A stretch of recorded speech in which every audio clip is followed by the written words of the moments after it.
한여름 대낮에 햇살이 따갑게 내리쬐는 조선의 장터였습니다. 북새통을 이루는 백성들 사이 낡은 도포를 걸친 헌칠한 사내 하나가 홀로 멍하니 서서 하늘을 올려다보고 있었지요.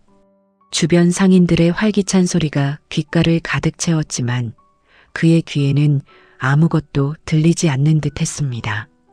거듭된 과거 낙방으로 어깨가 축 처진 선비 이한림. 강렬한 여름 햇살과 흙먼지의 황금빛 대기 속에서 그는 그저 쓸쓸히 서 있을 뿐이었습니다. 그때였습니다. 장터 저편에서 흙먼지를 뒤집어 쓴 채 전력으로 달려오는 한 여인이 나타났지요. 남루한 복색이었으나 헝클어진 머리카락 사이로 드러나는 하얀 살결과 단단한 눈빛은 예사롭지 않았습니다. 공포에 질린 표정이었지만 그 속에서도 꺾이지 않는 기품이 느껴졌지요. 뒤편으로는 몽둥이를 든 험악한 장정들의 실루엣이 흙먼지 속에 어른거리며 점점 가까워지고 있었습니다. 여인은 한림의 앞으로 뛰어와 한림을 꽉 붙들며 그 자리에서 무릎을 꿇었습니다. 손가락이 하얗게 질릴 정도로 힘을 주고 있었지요. 한림은 눈이 크게 벌어진 채 당황하여 어쩔 줄을 몰랐고 여인의 눈에 가득 고인 눈물은 여름 햇살에 반짝이며 그의 우직한 심장을 세차게 흔들었습니다. 선비님, 제발 저를 아내라 부르고 저놈들에게서 한 번만 살려주십시오. 주변 백성들의 놀란 시선이 두 사람에게 쏠리는 바로 그 순간 뒤를 쫓아온 덕칠과 장정 세 명이 몽둥이를 치켜들며 앞을 가로막아 섰습니다. 가로로 찢어진 눈매에 뺨에 칼자국, 비열한 웃음을 지으며 몽둥이를 한림의 코앞에 들이미는 덕칠. 장터 군중이 뒤로 물러서는 가운데 한림은 떨리는 다리에 힘을 주며 설아의 앞을 가로막고 두 주먹을 꽉 쥐었습니다. 그리고 한림은 외쳤습니다. 이 여인은 나의 아내이다. 이 짧은 거짓말 하나가 두 사람의 운명을 어떤 거대한 소용돌이 속으로 몰아넣을지 그때는 그 누구도 짐작하지 못했습니다. 이제 이야기 시작하도록 하겠습니다. 매미 소리가 귓가를 따갑게 파고드는 무더운 여름날의 정오였습니다. 경기도 어느 한적한 고을의 장터는 더위도 잊은 채 모여든 사람들로 북새통을 이루고 있었지요. 시장통 길목마다 쌓인 마른 집단에서는 쾌쾌한 냄새가 올라오고 상인들의 걸걸한 목소리가 허공을 떠돌고 있었습니다. 그 번잡한 군중 속에 유난히 눈에 띄는 사내가 한 명 있었으니 바로 낙방 선비 이한림이었습니다. 헌칠한 키와 선한 눈매를 가졌으나 때가 꼬질꼬질하게 낀 낡은 도포를 걸친 채 시장 한복판에서 멍하니 하늘을 올려다보고 있었지요. 이번에도 과거 시험에서 고배를 마시고 돌아온 그의 어깨는 유난히 축 처져 있었습니다. 한림은 품속에 남은 엽전 몇 푼을 만지작거리며 쓴웃음을 지었습니다. 에휴, 이 재주 없는 놈아. 이를 어쩌면 좋단 말이냐. 낡은 집신이 마른 흙바닥을 긁는 서글픈 소리만이 그의 발걸음을 따라다닐 뿐이었지요. 그때였습니다.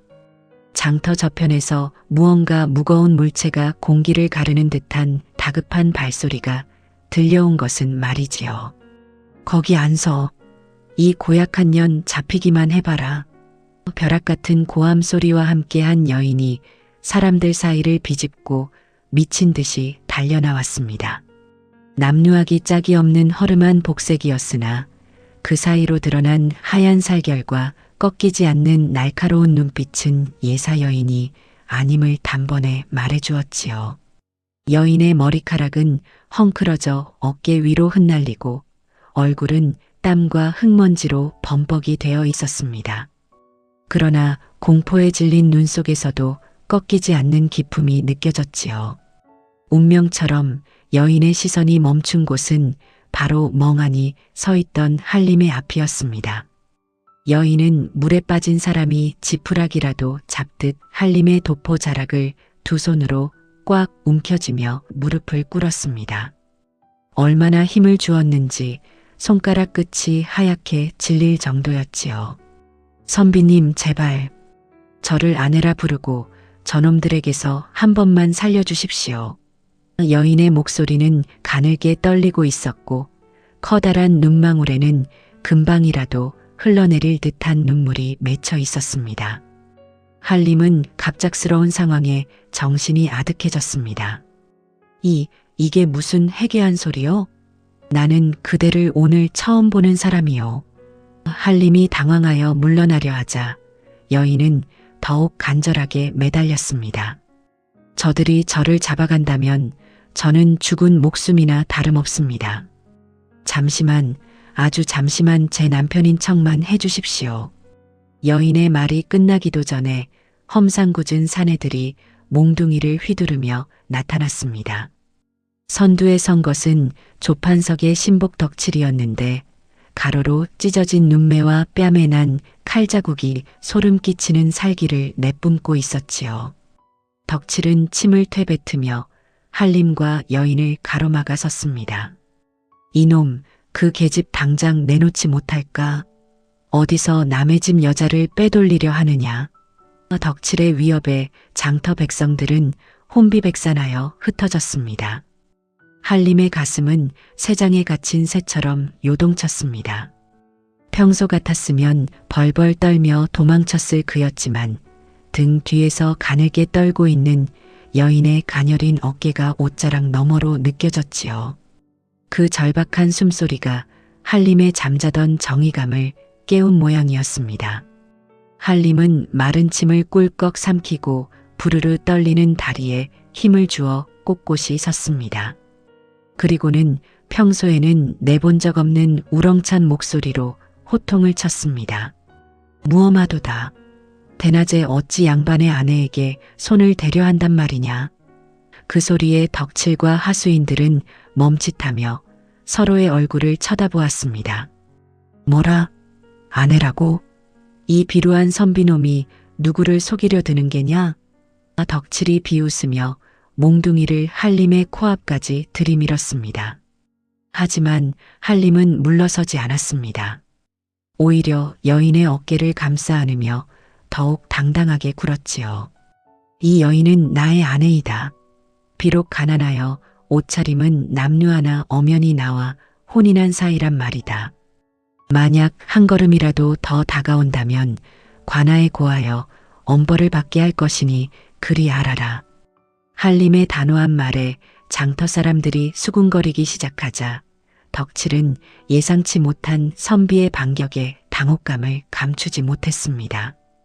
한림의 눈에는 죽음도 불사하겠다는 비장한 기운이 서려 있었지요. 오늘은 운이 좋은 줄 알아라. 하지만 조만간 다시 보게 될 것이다. 덕칠은 씩씩거리며 하수인들을 데리고 장터 저편으로 사라졌습니다. 긴장이 풀린 한림은 그 자리에 주저앉을 뻔했으나 설아의 부축으로 겨우 중심을 잡을 수 있었지요. 설아는 고개를 깊이 숙이며 진심 어린 감사를 표했습니다. 선비님 정말 감사합니다. 덕분에 목숨을 구했습니다. 한림은 얼굴이 홍당무처럼 빨개져 어쩔 줄을 몰라 했습니다. 그저 당연한 일을 했을 뿐이요. 그런데 대체 무슨 사연이 있기에 저런 무례배들에게 쫓기는 것이요? 라고 한림은 물었습니다. 그러자 설아가 말했습니다. 아마도 저들은 가난하고 헐벗고 힘없어 보이는 아녀자들을 마구잡이로 잡아가서 노예로 팔기도 하고 관아에서 시중을 들게 하고 아주 나쁜 짓들을 서슴없이 하는 자들인데 오늘 자신을 보고 잡아가려고 쫓아왔다는 것이었습니다. 이후 두 사람은 서둘러 장터를 빠져나와 마을 외곽의 숲길로 접어들었습니다. 지는 해가 길게 그림자를 들이우고 숲속의 나무들은 바람에 흔들리며 사각사각 소리를 내고 있었지요. 한림은 앞장서 걸으며 자신의 초라한 초가집이 여인에게 너무 누추하지 않을까 걱정했습니다. 설아는 한림의 넓은 등을 가만히 바라보았지요. 우직하고 정직한 이 남자가 자신의 운명을 바꿀 수 있을지 그녀의 마음속에는 희망과 불안이 동시에 교차하고 있었습니다. 두 사람 사이에는 묘한 침묵이 흘렀으나 그것은 어색함보다는 서로를 향한 조심스러운 탐색과 같은 따뜻한 공기였습니다. 산속 깊은 곳에 자리 잡은 한림의 오두막이 보이기 시작할 무렵 멀리서 소쩍새 한 마리가 구슬프게 울었습니다. 그것은 앞으로 두 사람에게 닥칠 험난한 고난과 아름다운 기적을 예고하는 서곡과도 같았지요. 과연 다음 이야기는 어떻게 전개될지 기대해 주세요. 여러분의 따뜻한 댓글과 구독과 좋아요는 다음 이야기를 이어가는 큰 힘이 됩니다. 구독 한 번만 살짝 눌러주세요. 어스름한 땅거미가 산자락을 타고 내려와 온 세상을 푸르스름한 어둠으로 덮어버린 시각이었습니다. 한림의 발걸음을 따라 깊은 숲속으로 들어온 설아는 거친 숨을 몰아쉬며 연신 뒤를 돌아보았지요. 나뭇가지가 옷깃을 스치는 소리에도 소스라치게 놀라며 한림의 도포 자락을 놓지 못하는 그녀의 모습은 사냥꾼에게 쫓기는 어린 노루와도 같았습니다. 한참을 걷던 두 사람 앞에 마침내 무너질 듯 위태롭게 서 있는 낡은 초가집 한 채가 모습을 드러냈습니다. 집더미가 제멋대로 삐져나온 지붕과 비바람에 바랜 문창살이 한림의 비루한 처지를 여과 없이 보여주고 있었지요. 한림은 멋쩍은 듯 갓을 고쳤으며 나지막이 입을 열었습니다. 보시다시피 집이라 부르기도 민망한 곳이요. 그저 비바람이나 피할 정도이니 불편하더라도 하룻밤만 참아주시게. 설아는 대답 대신 고개를 깊숙이 숙이며 방 안으로 발을 들였습니다. 좁디 좁은 방 안에는 묵은 먼지 냄새와 오래된 서책의 종이 냄새가 뒤섞여 눅눅한 공기를 만들어내고 있었지요. 한림은 구석에 놓인 작은 등잔에 불을 붙였습니다. 가느다란 심지가 타오르며 만들어낸 주황색 불빛이 방 안을 어지럽게 비추자 비로소 설아의 얼굴이 제대로 보이기 시작했습니다. 남루한 무명옷에 흙탕물이 튀어 지저분했지만 불빛 아래 드러난 그녀의 이목구비는 투명하리만치 맑고 고왔습니다. 한림은 침을 꿀꺽 삼키며 부엌으로 나가 솥바닥에 남은 식은 죽 한 그릇을 소반에 받쳐들고 왔습니다. 가진 것이 이것뿐이라 미안하오. 시장기가 돌 터이니 조금이라도 들어두는 게 좋겠소. 소반 위에 놓인 것은 거친 잡곡이 섞인 묽은 죽뿐이었습니다. 하지만 설아는 그 소박한 음식을 마치 진수성찬이라도 대하듯 정중하게 두 손으로 받아들었지요. 그녀가 숟가락을 들어 죽을 넘기는 몸짓 하나하나에는 천한 노비로서는 도저히 흉내 낼 수 없는 기품과 절도가 배어 있었습니다. 등을 곧게 펴고 소리내지 않으며 조용히 음식을 드는 그 모습에 한림은 넋을 잃고 바라보다가 이내 정신을 차리고 고개를 돌렸지요. 대체 이 여인은 누구란 말인가? 예사로운 집안의 여식이 아님은 분명한데 가슴속에서 의문이 꼬리에 꼬리를 물었지만 한림은 차마 입 밖으로 내뱉지 못했습니다. 설아 또한 밥그릇을 내려놓으며 한림을 가만히 살폈지요. 장터에서 목숨을 걸고 자신을 지켜준 이 우직한 선비, 초라하지만 거짓이라고는 모르는 눈빛이 마음속 어딘가를 조용히 두드리고 있었습니다. 밤이 깊어갈수록 산속의 정적은 더욱 깊어만 갔습니다. 이름 모를 벌레들의 울음소리가 사방에서 들려오고 가끔 산짐승의 울음소리가 멀리서 메아리쳤지요.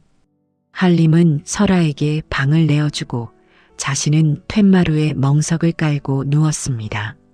하지만 잠은 오지 않았습니다. 장터에서 만났던 험악한 사내들, 조판석에 신복이라던 덕칠의 서슬 퍼런 눈빛이 자꾸만 어둠 속에서 어른거렸기 때문입니다. 내일부터는 어찌해야 한단 말인가. 무작정 이곳에 데려다 놓기는 했으나 저들이 다시 찾아온다면 내 무슨 힘으로 지키겠느냐. 자신의 무능함이 뼈저리게 느껴져 한림은 마른 한숨을 내쉬었습니다.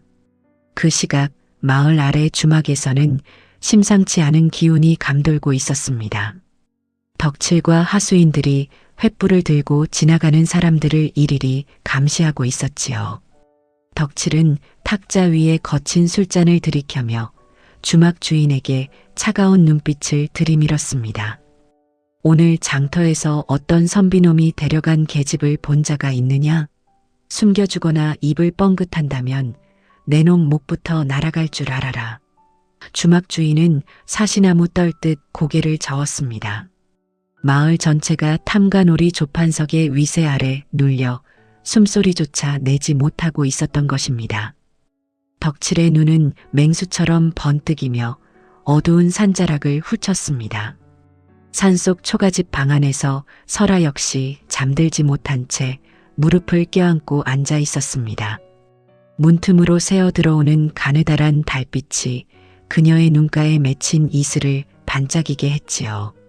자신의 가문에 닥친 참병과 자신을 놀이개로 삼으려는 조판석의 탐욕스러운 얼굴을 떠올리며 몸을 떨었습니다.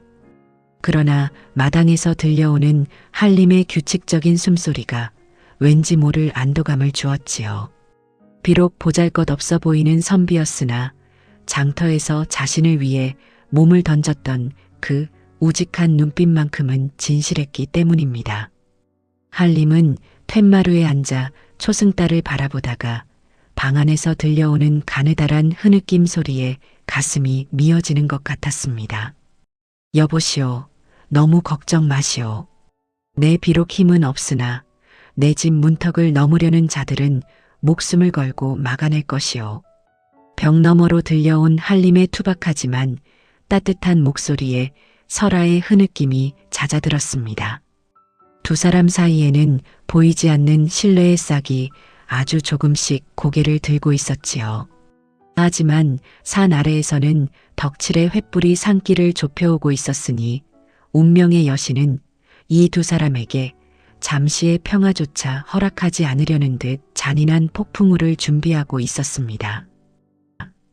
초가집 뒤편 대숲에 내려앉은 아침 이슬이 영롱하게 빛나며 댄잎을 타고 뚝뚝 떨어지는 고요한 새벽이었습니다. 산새들의 지저김이 잠든 숲을 깨우고 시릿한 새벽 공기가 문틈으로 스며들어 방 안의 눅눅한 공기를 몰아내고 있었지요. 한림은 평소와 다름없이 책상 앞에 앉아 낡은 서책을 펼쳤으나 어제 장터에서 있었던 일들이 자꾸만 글자 위를 어른거려 도무지 집중할 수가 없었습니다. 검은 먹물이 벼루 위에서 번져가듯 그의 마음속에도 설아에 대한 걱정과 자신의 초라한 재주에 대한 자괴감이 번져가고 있었습니다. 그때 방 한 구석에서 조용히 몸을 일으킨 설아가 한림의 곁으로 다가왔습니다. 그녀의 움직임은 소리 없이 흐르는 시냇물처럼 우아하고 정갈했지요. 설아는 한림이 고뇌하며 써내려간 글씨를 가만히 내려다보더니 가늘고 고운 손가락으로 문장 하나를 짚었습니다. 선비님, 이 구절의 뜻을 진정으로 이해하고 쓰신 것입니까? 설아의 맑고 낮은 목소리가 방 안의 정적을 깨뜨렸습니다. 한림은 당황하여 가끈을 만지작거리며 대답했지요. 그것이야 성현의 말씀이니 달달 외우고 있소만 내 재주가 부족하여 그 깊은 뜻까지는 미처. 설아는 부드럽게 미소 지으며 한림의 손에서 붓을 건네받았습니다. 그녀가 붓을 쥐는 법부터 예사롭지 않았으니 이는 오랜 세월 높은 학식을 쌓은 집안에서 자란 이만이 가질 수 있는 기품이었습니다. 글이란 단순히 외우는 것이 아닙니다. 백성의 고통을 느끼고 세상의 이치를 꿰뚫어 보는 통찰이 담겨야 비로소 살아있는 문장이 되는 법이지요. 설아는 백지에 단숨에 문장을 써내려갔습니다. 힘차면서도 유려한 필체는 마치 살아있는 용이 구름을 타는 듯했고 그 속에 담긴 뜻은 한림의 막힌 가슴을 뻥 뚫어주는 듯 시원했습니다. 한림은 그저 넋을 잃고 설아의 가르침을 경청했습니다. 그녀는 어려운 유교의 경전들을 일상의 비유를 들어 쉽고도 깊이 있게 풀이해 주었지요. 보십시오. 저 댄잎이 바람에 흔들리면서도 꺾이지 않는 이유는 속이 비어 있기 때문입니다. 선비님의 문장 또한 자신의 욕심을 비우고 오직 진실만을 담아야 합니다. 설아의 가르침은 한림에게 새로운 세상을 열어주는 빛과 같았습니다.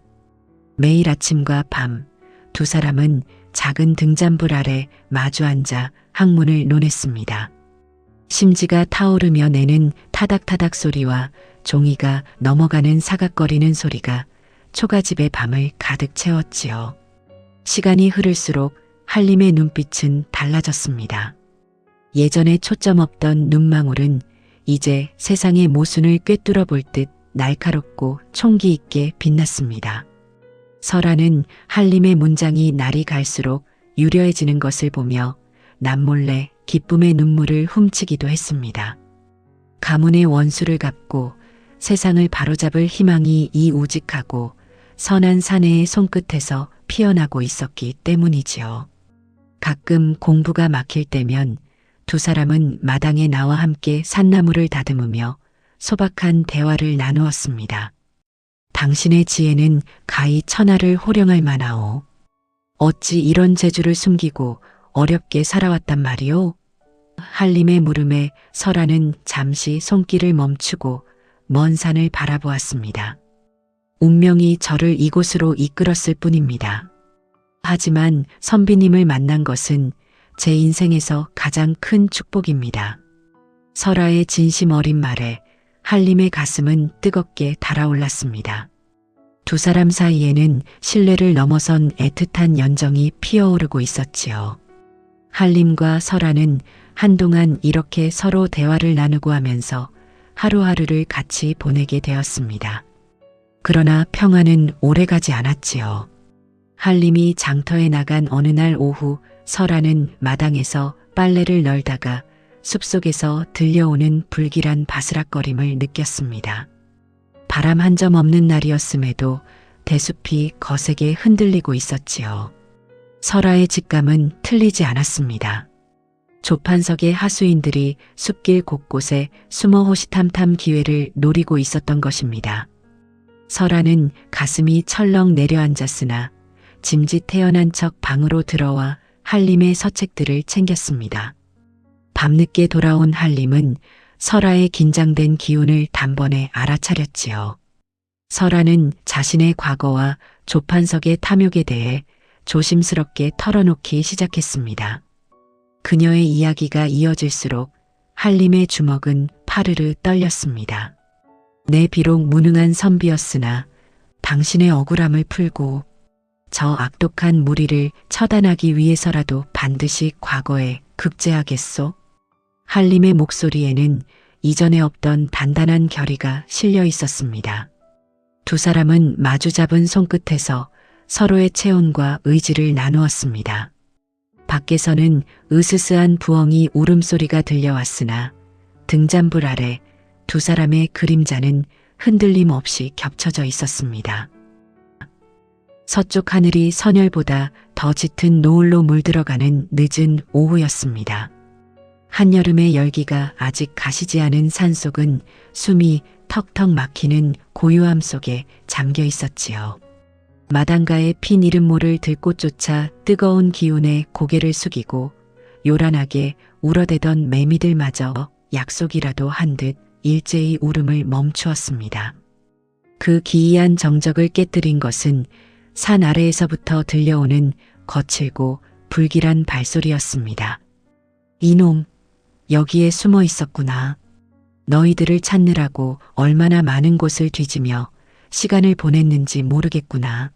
그 안의 계집을 당장 내놓지 못할까? 벼락 같은 고함과 함께 초가집의 낡은 살인문이 힘없이 부서져 나갔습니다. 먼지를 일으키며 마당으로 들이닥친 것은 조판석의 신복 덕칠과 무장한 장정들이었지요. 덕칠은 흉측한 미소를 지으며 손에 든 몽둥이를 휘둘렀습니다. 방 안에서 글을 읽던 한림은 혼비백산하여 마당으로 뛰어나왔습니다. 살기등등한 사내들이 겹겹이 포위망을 좁혀오고 있었지요. 한림은 떨리는 다리에 힘을 주며 설아가 있는 방 앞을 가로막아 섰습니다. 무도한 놈들, 감히 여기가 어디라고 발을 들이느냐. 당장 물러가지 못할까? 하지만 평생 분만 잡았던 선비의 호통은 사나운 늑대들 앞에 양 울음소리보다 힘이 없었습니다. 덕칠은 코웃음을 치며 부하들에게 손짓했습니다. 저가소로운 선비놈부터 손을 봐주거라. 계집은 상처 하나 없이 끌고 가야 하니 조심하고. 장정들이 달려들어 한림에게 무차별적인 매질을 시작했습니다. 둔탁한 몽둥이가 한림의 어깨와 등을 강타할 때마다 뼈가 어긋나는 듯한 소리가 들려왔지요. 한림은 고통에 신음하면서도 설아의 방 앞을 끝까지 지켰습니다. 입가에서 붉은 선혈이 터져나와 하얀 도포를 적시고 의식이 가물가물해지는 순간에도 그는 오직 등 뒤의 여인을 지켜야 한다는 일념뿐이었습니다. 그때 굳게 닫혀있던 방문이 소리 없이 열렸습니다. 더 이상 겁에 질린 여인이 아닌 정승댁 영예다운 서슬 퍼런 위엄을 갖춘 설아가 서 있었지요. 그녀의 눈빛은 노을보다 더 붉게 타오르고 있었습니다. 설아는 피투성이가 된 채 바닥에 쓰러진 한림을 보며 심장이 갈기갈기 찢어지는 듯한 고통을 느꼈습니다. 그만두어라. 이 천한 무례배 놈들아. 내 발로 걸어나갈 터이니 그 선비님께는 손대지 말거라. 설아의 추상 같은 명령에 덕칠과 사내들은 움찔하며 뒤로 물러섰습니다. 설아는 천천히 한림의 곁으로 다가와 무릎을 꿇고 앉았습니다. 그녀의 부드러운 손길이 한림의 엉망이 된 얼굴을 어루만졌지요. 선비님, 저를 위해 이토록 몸을 던지셨으니 제 마음은 이미 선비님의 아내입니다. 하지만 지금은 제가 저들을 따라가야만 선비님이 살 수 있습니다. 설아는 한림의 귓가에 입술을 바짝 대고 오직 그만이 들을 수 있는 작은 목소리로 속삭였습니다. 선비님, 정신을 똑바로 차리십시오. 한양 온종가 끝자락 노송이 서 있는 서당을 찾으십시오. 그곳에서 제 정체를 밝히고 선비님의 도움을 청하셔야 합니다. 그리고 반드시 저를 꼭 구해주세요. 그것은 두 사람의 생사를 가를 마지막 암호이자 절박한 약조였습니다. 설아는 미련 없이 몸을 일으켜 덕칠을 향해 걸어갔습니다. 가자. 너희 상전인 조판석에게 나를 데려가거라. 덕칠은 비열한 웃음을 지으며 설아의 손목을 거칠게 밧줄로 묶었습니다. 사내들이 설아를 끌고 산길을 내려가는 내내 그녀는 단 한 번도 뒤를 돌아보지 않았습니다. 혹여나 뒤를 돌아보았다가 맺힌 눈물을 보인다면 한림이 무모하게 달려들 것을 알았기 때문이지요. 마당에 홀로 남겨진 한림은 부서진 문짝을 부여잡으며 오열했습니다. 흙바닥을 긁는 손톱 밑에 피가 맺혔고 가슴속에서는 평생 느껴보지 못한 뜨겁고 거대한 분노의 불꽃이 일렁였습니다. 조판석, 내 놈을 결코 용서치 않겠다. 한림은 비틀거리는 몸을 일으켜 방 안으로 들어갔습니다. 낡은 보찜 속에 붓과 종이 그리고 마지막 남은 자존심을 챙겨 넣으며 설아가 속삭여준 이야기를 가슴 깊이 새겼습니다. 어둠이 짙게 깔린 산길을 내려가는 한림의 눈은 더 이상 나약한 낙방 선비의 것이 아니었습니다. 그것은 사랑하는 여인을 구하기 위해 지옥으로라도 걸어 들어갈 준비가 된 장부의 눈빛이었지요. 보름달조차 구름 뒤로 숨어버린 캄캄한 밤이었지만 한림의 가슴 속에는 설아가 남긴 마지막 온기가 등불처럼 길을 밝히고 있었습니다. 발바닥이 부르터 피가 배어나오고 집신이 다 닳아 맨발이 흙바닥을 지시겨도 한림은 멈추지 않았습니다. 설아가 덕칠의 무리에게 끌려가던 처절한 뒷모습이 눈앞에 아른거려 잠시라도 쉬면 심장이 터져버릴 것만 같았기 때문이지요. 험준한 고개를 넘고 굽이진 길을 달리는 내내 한림의 머릿속에는 설아가 마지막으로 남긴 말만이 끊임없이 되풀이되었습니다. 한양 운종가 끝자락 노송이 서 있는 서당을 찾으십시오. 그 목소리가 귓가에 맴돌 때마다 한림은 다시 한번 이를 악물고 발걸음을 재촉했습니다. 며칠 밤낮을 쉬지 않고 달린 끝에 마침내 저 멀리 한양 도성의 숭례문이 거대한 위용을 드러냈습니다. 한림은 성문을 올려다보며 가슴 깊은 곳에서 뜨거운 무언가가 끓어오르는 것을 느꼈지요. 두려움이 아니었습니다. 그것은 살아생전 한 번도 느껴보지 못했던 뜨겁고 단단한 결이었습니다. 도성에 들어선 한림은 사람들의 활기찬 소란함조차 들리지 않는 듯 운종가를 뒤졌습니다. 좁은 골목을 헤치고 넓은 길을 가로질러 한참을 헤매던 끝에 마침내 길가 끝자락에 수백 년은 좋게 되어 보이는 거대한 노송 한 그루가 지붕을 덮고 있는 작은 서당 하나가 나타났지요. 한림은 거친 숨을 몰아쉬며 서당의 문을 두드렸습니다. 잠시 후 삐걱거리는 소리와 함께 문이 열리자 그곳에는 조판석의 횡포의 가족을 잃고 숨어 지내던 선비들이 모여 있었습니다. 한림이 설아의 소식을 전하자 그들의 얼굴에는 비통함과 분노가 한꺼번에 밀려왔지요. 선비님, 우리가 돕겠소. 조판석 그자의 만행은 하늘도 분노할 일 아니오. 그들은 주먹을 불끈 쥐며 한림의 손을 맞잡았습니다. 한림은 그 뜨거운 손의 온기에 눈물이 핑 돌았으나 꾹 참았습니다. 그들의 헌신적인 도움 속에서 한림은 설아에게 배운 통찰을 바탕으로 밤낮 없이 붓을 휘둘렀습니다. 마침 대궐 앞에는 억울한 백성들의 소리를 듣기 위한 신문고가 그 웅장한 자태를 뽐내고 있었습니다. 한림은 과거 시험을 앞둔 새벽 차가운 안개를 헤치고 대궐 문 앞으로 향했지요. 대궐 문 앞에 서 있는 포졸들의 창날 앞에서도 한림의 눈빛은 흔들림이 없었습니다. 그는 신문고 앞에 놓인 커다란 북채를 두 손으로 움켜쥐었습니다.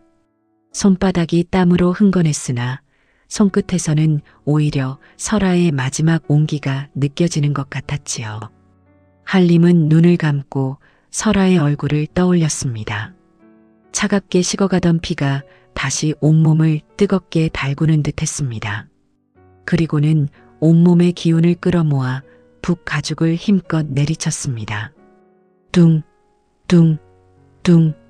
거대한 울림이 새벽 도성의 정적을 깨뜨리고 대궐 담장을 넘어 임금의 침소까지 닿을 듯 울려 퍼졌습니다. 한림은 북을 칠 때마다 조판석의 칼날에 쓰러진 설아의 가문과 고통받는 백성들의 이름을 목 놓아 불렀습니다. 억울하옵니다.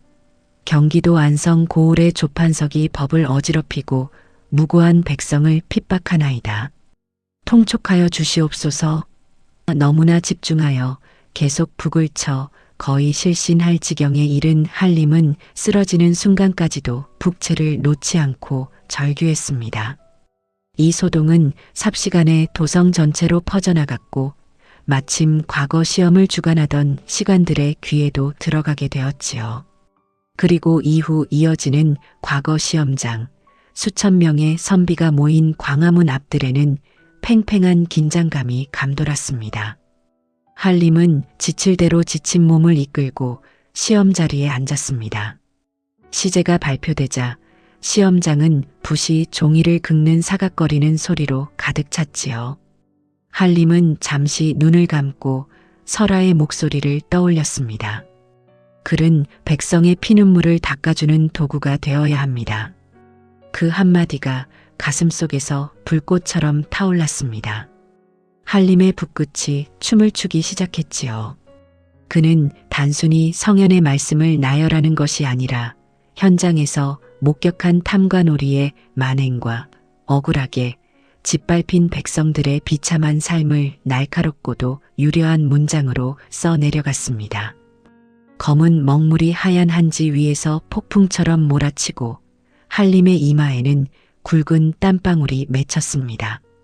주변의 다른 선비들이 답안지를 채우지 못해 쩔쩔맬 때 한림은 설아가 전해준 지혜의 등불을 따라 거침없이 나아갔지요.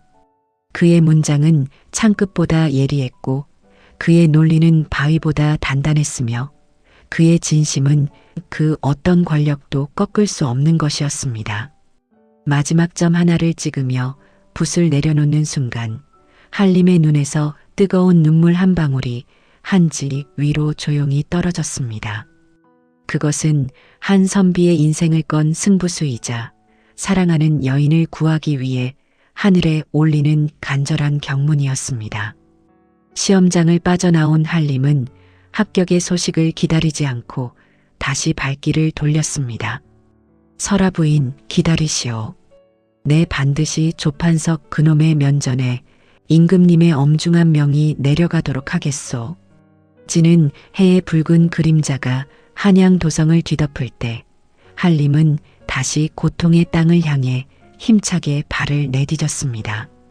도성을 빠져나가는 그의 뒤로 이름 모를 들풀들이 저녁바람에 흔들리며 조용히 배웅하고 있었지요. 이제 무대는 다시 조판석의 고을로 옮겨지고 그곳에서는 인간의 탐욕과 진실한 사랑이 부딪히는 처절한 마지막 사투가 기다리고 있었습니다.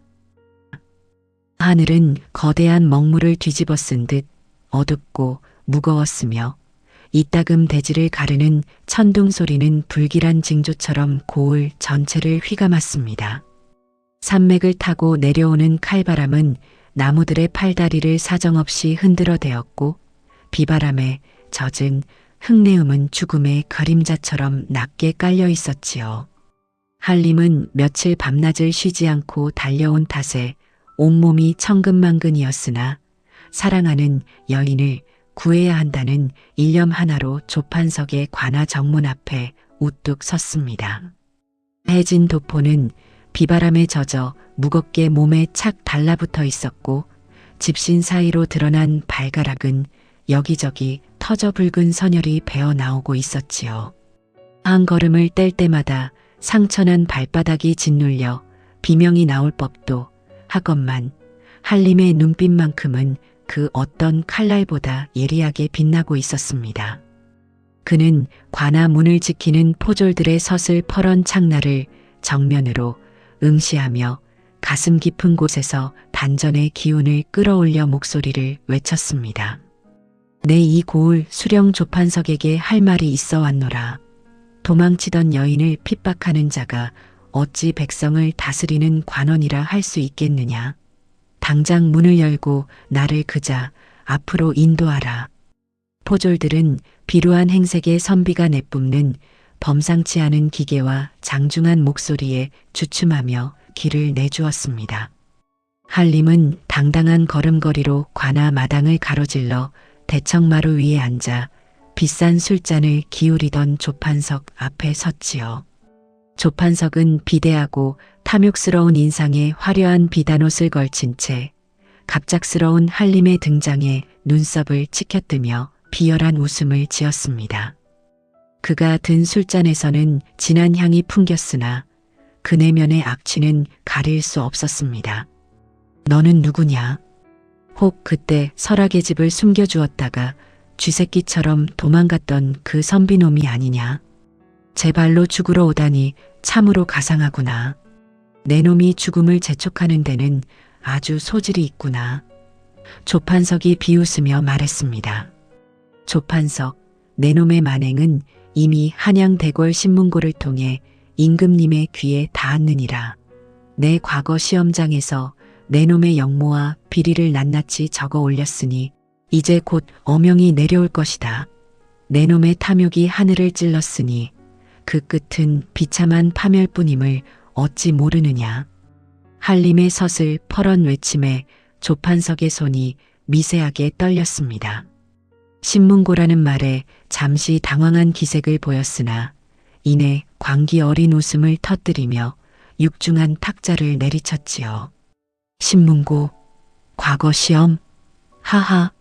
서울서 내려오는 전령이 도착하기도 전에 내 놈 목부터 날아갈 것이다. 이곳은 나의 왕국이니 왕의 명령보다 내 칼날이 더 빠르다는 것을 똑똑히 보여주마.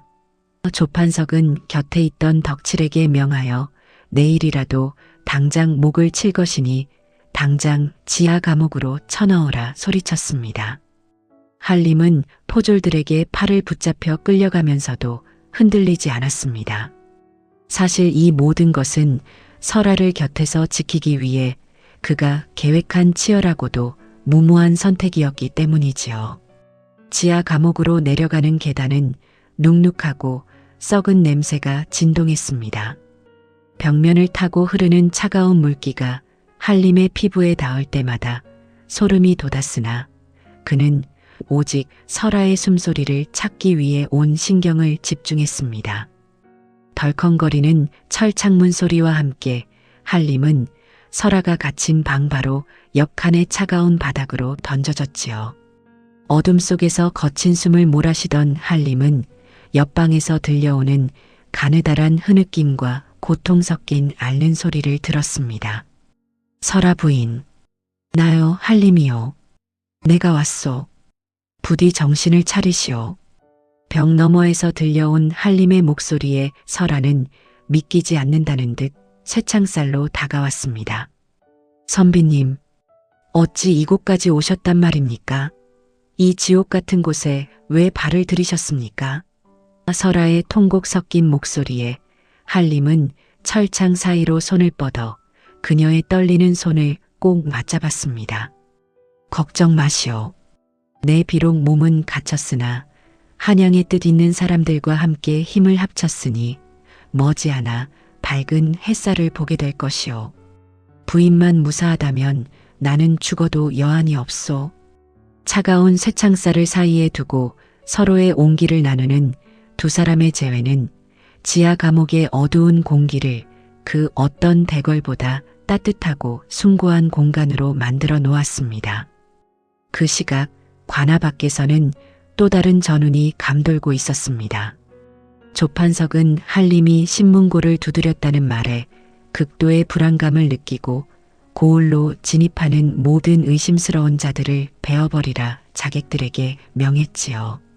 한 놈도 살려두지 마라. 내 길을 가로막는 자는 누구든 시체가 되어야 할 것이다. 조판석의 명령에 따라 어두운 빗줄기 속에서 자객들이 움직였습니다. 그러나 은밀하게 접근하던 암행어사대와 조판석의 자객들이 숲속에서 격렬하게 충돌했습니다.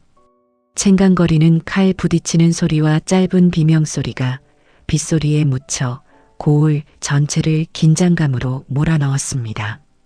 조판석은 그들이 왕의 사자인 줄도 모른 채 단지 한림을 돕는 잔당이라 믿고 더욱 광기 어린 숙청을 지시하고 있었던 것입니다. 감옥 안의 한림과 설아는 밖에서 들려오는 불길한 소동에 서로의 손을 더욱 세게 쥐었습니다. 하늘이 우리를 굽어 살피신다면 결코 악인이 승리하게 두지 않을 것이오. 부디 마음을 굳게 먹으시오. 죽음의 그림자가 시시각각 다가오고 있었으나 두 사람의 마음은 그 어느 때보다 단단하고 뜨겁게 연결되어 있었습니다. 간밤에 고을을 핥히고 지나간 폭풍우가 언제 그랬냐는 듯 잦아들고 동쪽 하늘 너머로 핏빛보다 더 붉은 태양이 고개를 내밀었습니다. 하지만 그 서늘한 아침 햇살은 축복이 아니라 누군가의 목숨을 거두어갈 서슬 퍼런 칼날처럼 차갑기만 했지요. 관아 앞 장터 한복판에는 밤새 분주하게 움직인 포졸들에 의해 거대한 나무 처형대가 세워졌습니다. 바닥에 깔린 거친 모래 위로는 아직 채 마르지 않은 빗물이 고여 있었고 그 주변을 에워싼 백성들의 얼굴에는 숨길 수 없는 공포와 슬픔이 짙게 배어 있었습니다. 세상에 어찌 이런 일이 있을 수 있단 말인가. 선한 이들을 이리 대하다니. 백성들은 소리 죽여 탄식했습니다. 모두 물러나거라. 대역죄인을 처단하는 엄중한 자리니라. 누구든 소란을 피우면 함께 죄를 물을 것이다. 포졸들의 창날에 밀려난 백성들은 낮은 목소리로 수군거리며 분노를 삼켰습니다. 이윽고 굳게 닫혀있던 감옥문이 기분 나쁜 소리를 내며 열리고 굵은 포승줄에 묶인 한림과 설아가 모습을 드러냈지요. 한림은 간밤의 혹독한 고초로 인해 걸음조차 제대로 떼지 못할 만큼 만신창이가 된 상태였습니다. 찢어진 도포 자락 아래로 드러난 살덩이는 시퍼렇게 멍들어 있었고 맨발에서는 피가 흘러 모래바닥을 붉게 물들였습니다. 그러나 그의 눈빛만큼은 새벽 이슬처럼 맑고도 단단하게 빛나고 있었습니다. 곁에 선 설아 역시 하얀 소복 차림으로 꼿꼿하게 허리를 펴고 걸었으니 그 기품이 마치 눈 속에서 핀 매화와 같아 보는 이들의 가슴을 아리게 했습니다. 처형대 위 높은 의자에 앉은 조판석의 얼굴에는 거만한 비웃음이 가득했습니다. 그는 거드름을 피우며 부채를 흔들더니 한림을 노려보았습니다. 이한림, 내 놈이 감히 신문고를 울려 나를 위협하려 했느냐?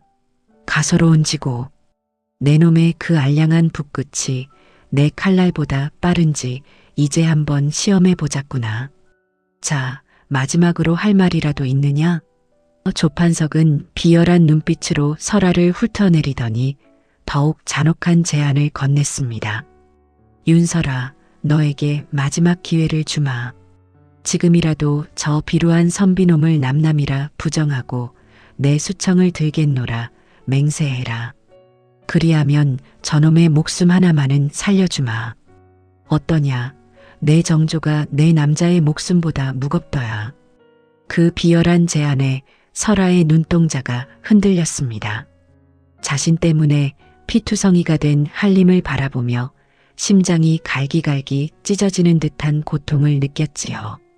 설아는 떨리는 입술로 한림의 얼굴을 한번 본 뒤 조판석을 향해 무릎을 꿇었습니다. 사또, 제발 부탁입니다. 저 선비님은 아무 죄가 없습니다. 모든 일은 저로부터 시작된 것이니 제 목숨을 가져가시고 저분만은 살려보내 주십시오. 설아의 처절한 애원에 백성들 사이에서도 흐느낌이 터져 나왔습니다. 하지만 그때 한림이 이를 악물고 몸을 일으켰습니다. 그는 설아의 앞을 가로막으며 조판석의 면전에 대고 호령했지요. 부인, 비굴하게 고개를 숙이지 마시오. 조판석, 내 놈의 탐욕은 이미 하늘이 알고 땅이 알고 있다. 내 목숨을 뺏을 수는 있어도 정의를 향한 내 글과 이 여인을 향한 내 진심은 결코 꺾지 못할 것이다. 죽어도 산자로 기억될 것이니 내 놈의 비겁한 협박은 통하지 않는다. 한림의 기계 넘치는 목소리가 장터 전체를 쩌렁쩌렁하게 울렸습니다. 그는 설아의 눈을 정면으로 응시하며 나지막이 속삭였지요. 함께 죽는 것을 두려워하지 마시오. 우리는 저승에서라도 진정한 부부로 연을 맺을 것이니 말이오. 부인, 부인의 정조를 저 따위 자에게 팔지 않아도 돼오. 내 목숨 부인과 함께라면 전혀 두렵지 않소. 분노로 얼굴이 붉게 달아오른 조판석은 자리를 박차고 일어났습니다. 무엄하도다. 저놈의 주둥이를 당장 닫게 하라. 망나니는 어서 칼춤을 추어라.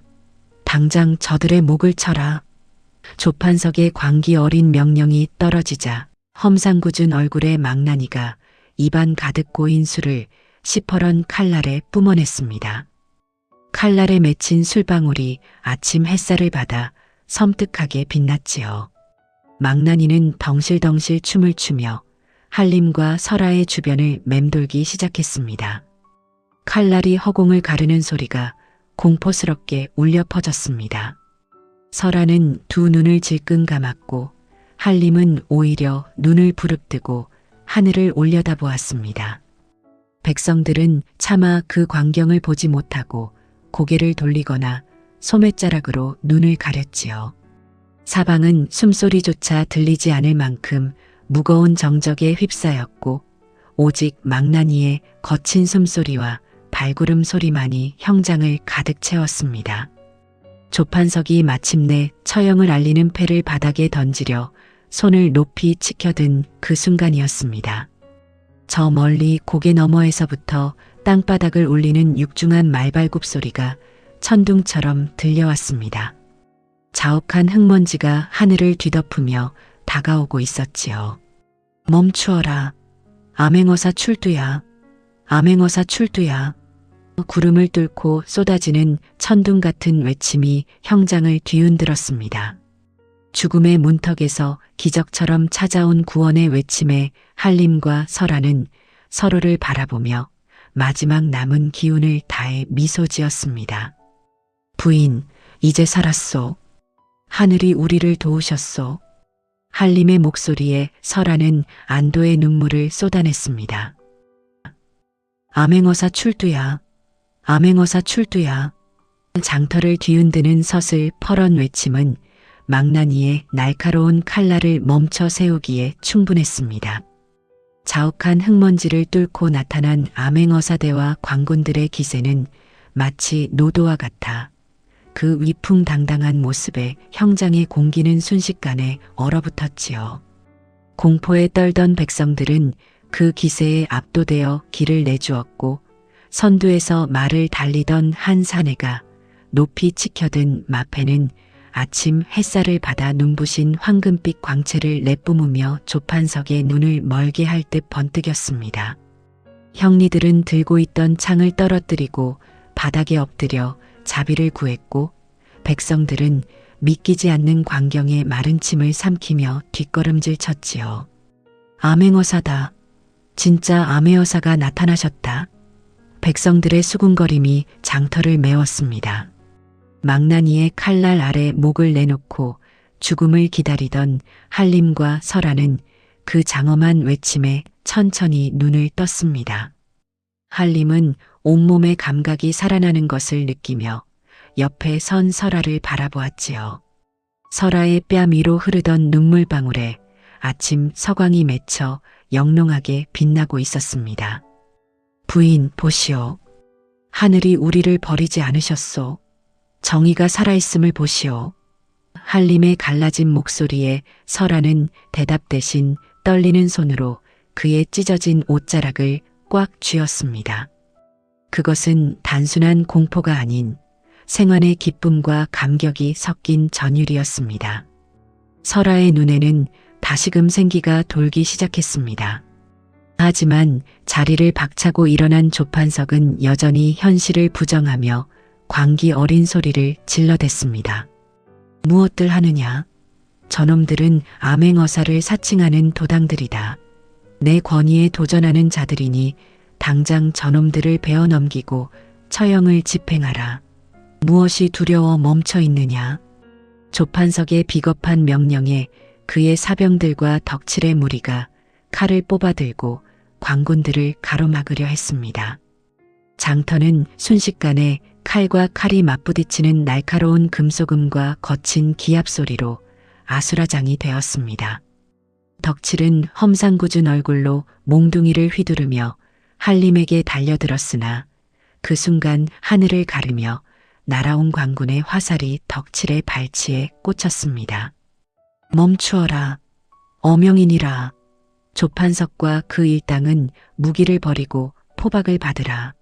저항하는 자는 영모로 다스릴 것이다.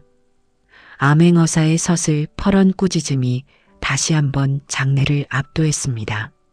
조판석의 사병들은 이미 전세가 기운 것을 깨닫고 하나둘 무기를 버리며 바닥에 엎드리기 시작했지요. 덕칠 또한 도망치려 발버둥쳤으나 날랜 광군들에게 단숨에 제압당해 차가운 흙바닥에 얼굴이 박히는 처지가 되었습니다. 아이고, 나 죽네. 제발 살려주시오. 덕칠의 비명이 장터에 울렸습니다. 조판석은 처형대 위에서 비틀거리며 뒷걸음질 치다 의자 너머로 볼품없이 낮아빠졌습니다. 그의 화려한 비단 관복은 흙먼지로 뒤덮였고 머리에 썼던 관은 땅바닥을 뒹굴며 조롱거리가 되었지요. 암행어사는 위험 있게 조판석의 앞으로 다가가 한림이 과거 시험장에서 목숨을 걸고 적어 올렸던 답안지를 꺼내 보였습니다.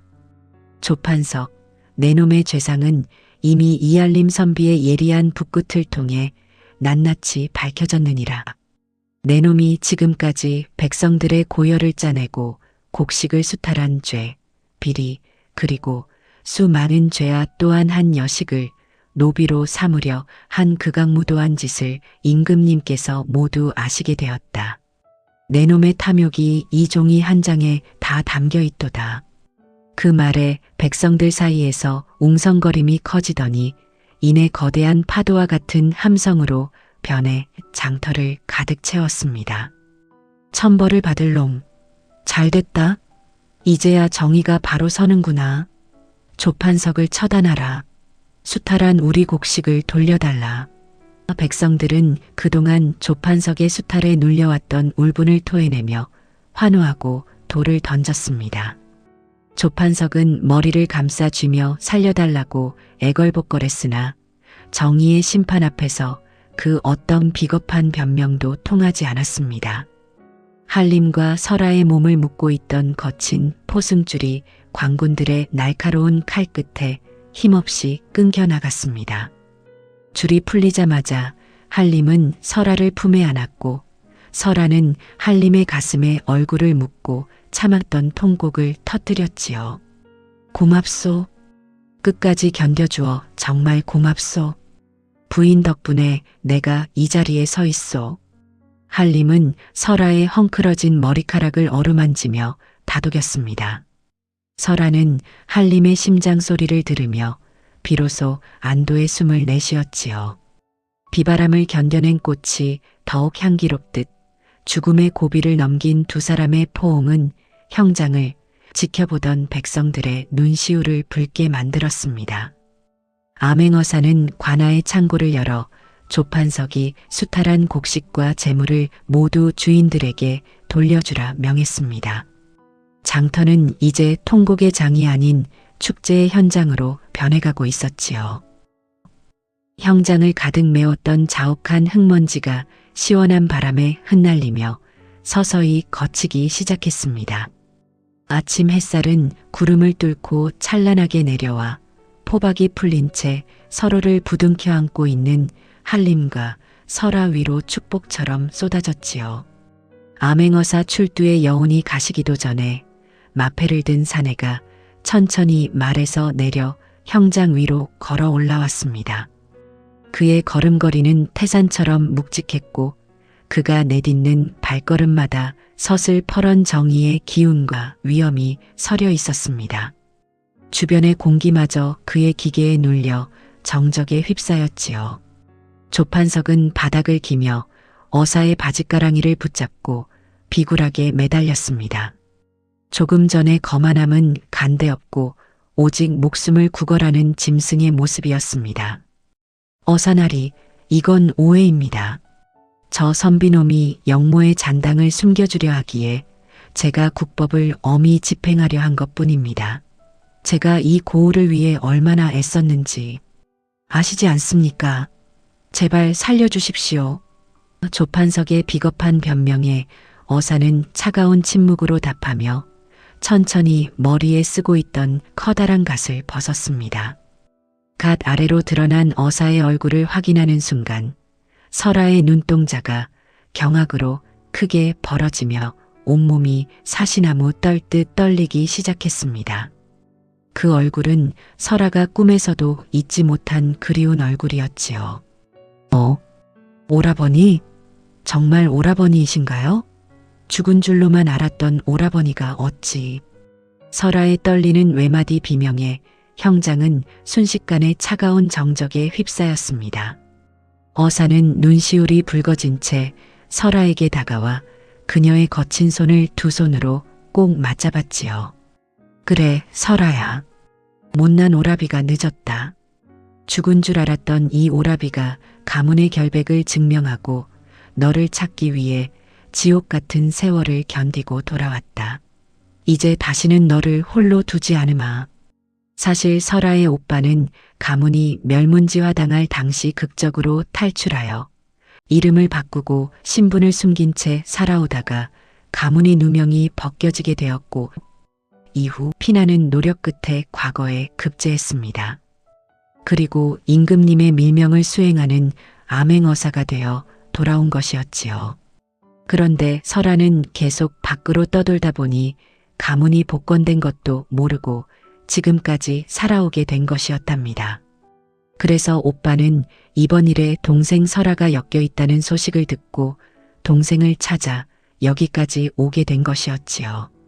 이 기적 같은 재회에 한림 또한 감격의 눈물을 흘리며 고개를 깊이 숙였습니다. 어사는 한림을 일으켜 세우며 그의 어깨를 강하게 쥐었습니다. 이한림 선비, 그대의 우직한 진심과 용기가 내 누이를 살리고 우리 가문의 한을 풀었소.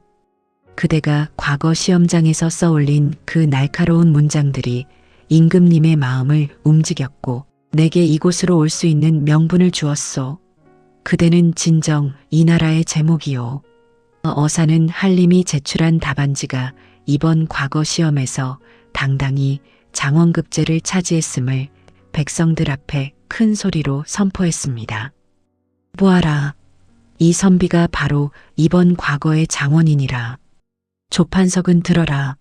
내 놈은 권력을 남용하여 무고한 충신을 모함하고 사사로운 탐욕으로 백성을 수탈하였으며 이제는 복권된 양반가의 여시까지 해하려 하였으니 그 죄가 하늘에 닿았다. 내 놈의 목숨으로도 그 죄를 다 씻지 못할 것이다. 어사의 준엄한 꾸짖음이 떨어지자 조판석은 넋이 나간 표정으로 처형대 위에 주저앉았습니다. 그는 그 자리에서 관직이 박탈되고 모든 가산이 몰수되었으며 대역죄인의 명목으로 압송되어 평생 햇빛을 보지 못할 유백일에 오르게 되었습니다. 비열한 웃음을 짓던 덕칠과 하수인들도 포졸들에게 끌려가며 백성들의 매서운 돌팔매질과 비난을 피하지 못했지요. 백성들은 정의의 승리에 환호하며 만세, 암행어사 만세, 이선비 만세를 외쳤습니다. 한림은 설아의 오빠에게 정중히 예를 갖추며 말했습니다. 소생, 비록 보잘것없는 낙방 선비였으나 설아 부인을 만나 진정한 대장부의 길을 배웠습니다. 이제 백성을 보살피는 목민관이 되어 그녀의 가르침을 잊지 않겠습니다. 부인을 지키게 해주셔서 감사합니다. 설아의 오빠는 한림의 손을 꼭 잡으며 두 사람의 앞날에 축복을 빌어주었답니다. 그로부터 시간이 흘러 설아는 이제 노비의 남루한 옷을 벗고 정승댁 영예의 품격이 느껴지는 화려한 비단옷으로 갈아입었습니다. 하지만 그녀는 화려한 가마 대신 한림의 곁을 지키며 함께 걷기를 택했지요. 저는 선비님의 아내로 살고 싶습니다. 두 사람이 처음 만났던 그 장터 골목에는 이제 따사로운 햇살이 비치고 사람들의 웃음소리가 가득했습니다. 상인들은 두 사람에게 축하의 인사를 건넸고 아이들은 꽃잎을 뿌리며 뒤를 따랐지요. 하늘은 푸르고 높았으며 바람은 두 사람의 험난했던 과거를 씻어내듯 부드럽고 향기롭게 불어왔습니다. 처형대 주변을 물들이던 노을의 잔영은 이제 사라지고 오직 정의와 사랑이 승리한 찬란한 아침만이 영원히 계속될 듯 보였습니다. 보잘것없던 선비와 도망치던 여인의 기적 같은 사랑 이야기는 그렇게 전설이 되어 고을 사람들의 가슴속에 깊이 새겨지게 되었습니다. 모든 풍파가 휩쓸고 지나간 자리에는 언제 그랬냐는 듯 평화로운 일상의 볕이 내리쬐기 시작했습니다. 그토록 시리고 고통스러웠던 겨울이 지나고 고을 곳곳에는 분홍빛 매화와 노란 산수유가 흐드러지게 피어봄의 소식을 전했지요. 조판석의 탐욕으로 얼룩졌던 관아는 이제 백성들의 웃음소리와 아이들의 글 읽는 소리가 끊이지 않는 정겨운 공간으로 변모했습니다. 과거의 장원급제한 이알림은 임금님의 특별한 배려로 설아와 한림이 갖췄던 바로 그 고을의 현감으로 정식 부임하게 되었습니다. 그는 설아에게 배운 지혜를 한순간도 잊지 않았지요.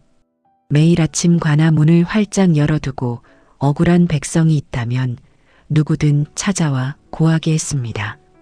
화려한 비단옷보다는 소박한 도포의 마음가짐을 소중히 여겼고 백성의 작은 고충 하나에도 귀를 기울이는 어진 문민관으로 이름을 떨쳤습니다. 설아 또한 정승댁 영예로서의 신분을 완전히 회복하였으나 화려한 대궐보다는 한림의 곁에서 현모양처의 길을 걷기를 택했습니다.